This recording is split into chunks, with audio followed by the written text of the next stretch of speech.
So today we're doing a Spright deck profile. I finished it last week. I tried to learn the deck in 2 days, then I finished the deck reports a tournament Saturday.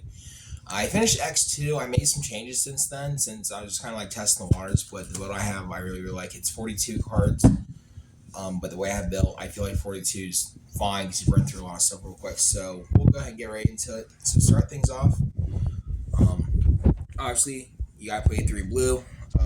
Blue lets you search another monster when it's special summoned. So a lot of times you're going to search for your Spright Jet. So after you search this, you're going to special summon this, and you're either going to add Smashers or your starter based on your matchup. So that's always nice. And then this is where my build's going to be a lot different. I'm playing double Pixies, double red, and 1 carrot. These were effect failures, and then I tried Ghost Ogres. But there are a lot of times during matchups where it's like if I would have Pixies, my games would have went a lot smoother. So, this is a monster negate. This is a spell trap negate, and this is an archetype searchable honest. So that's really good. This deck really struggles getting over high attack point monsters. So Pixies is really good. Some people are playing the one. I just like 2 just because I had the flex space. So, and then for our for our other engines, obviously we're playing 3 swap, 1 Ronin. I do not play Dupe just because of Super Poly, the new monster that came out for Super Poly. It makes your toes susceptible to it. So I just feel this ratio is fine. And then I'm actually opting to play both Deep Sea Diva and Nimble Beaver. I want as many starting plays as possible. So like we all do summons from deck. Beaver can summon itself from deck or graveyard, which is super nice. Diva is kind of the stronger engine though, just because it gives you access to healthy 5-racks. But Beaver's just really good in general, just to be able to get your plays going and stuff, going to your gigantic and combo off from there. I know 6 normal summons is a lot, but I just feel like this is just too perfect not to play this ratio right now. So, and then for our hand traps, 3 Ash, Gamma package plus a brick, and 3 Imperm.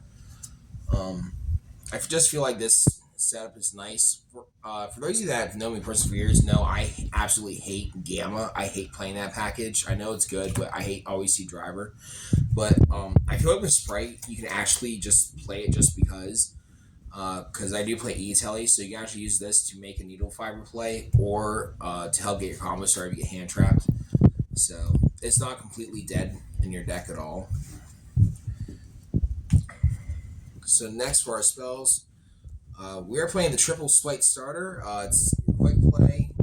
It lets you special summon 1 Spright monster from your deck. Then you take damage from your life points equal to its attack points, which is fine. So even just opening up this will net you decent card advantage if it's this long card you have in your hand, because you're just going to bring out your blue, then you're going to bring out your jet, you're going gigantic, and you're just going to make Toad from there. That's super nice. 1 Spright Smasher. This card is just really good in general, being able to non-targeting banish a card on the field. So it outs Mystic Mine. It can bait stuff. It's just really, really good. Some people play 2. I just think 1's fine.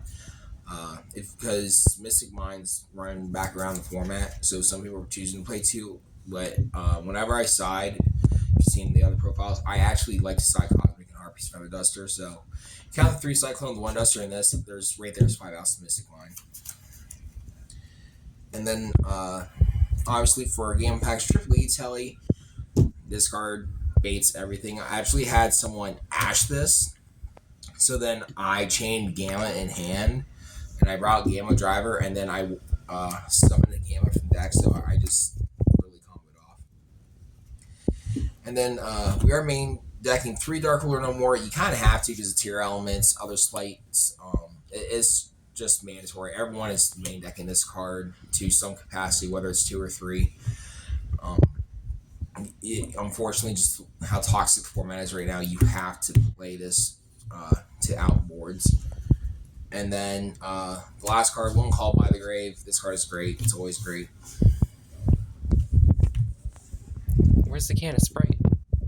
don't have Spright. I have Lemonade. So for the extra deck, 2 Gigantic. This is pretty standard. This card is awesome because it prevents you from after it resolves. Your opponent can't enter an Nimbir or their own Ciphering Gear Gamma because they're locked into 2s, just like you are.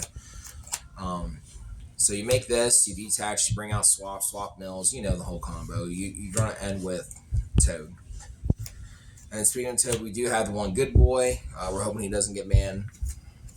Toad's non-negate. If you see my Mermail profile, you know I play this card like a religion. One Amiwaru Soul Sweeper. This is a new card that just came out, I believe. What's that? I don't know what card that is. Well, it's an older. It's a little bit of an older card, but you make it, you detach, and you can banish one monster till the end of your opponent's next turn. So that's nice spot removal. I hit Golden Orb with this, and that was funny. One Cat Shark.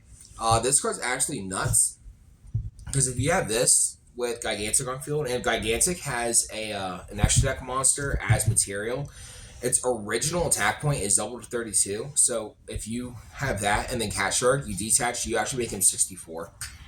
So that's kind of toxic and kind of cool. The next, the one Sky Calv, the one Downerd, and the one Zeus. You gotta play Zeus. Zeus is nice. Looks like a lot of XYZ, so Zeus would be nice. And then for our links, the one Almirage. So you only make this if you normal summon Swap Frog, because then Swap Frog just becomes Gigantic with extra material attached to it. So you're making a 3200 beat stick plus a Toad. And then this card is nuts. Spright Elf. If I had room in the extra deck, I would definitely play 3. Like if Hal gets banned, I am playing 3 of this. So one neat little trick you can do is it's a quick effect during your player's turn. You can special summon a monster from your graveyard, but if your opponent controls a monster, you can summon a Link 2 or Rank 2 instead. So what you do is you make Toad, and then after you use its negation and your opponent summons a monster, you quick effect, bring Toad back.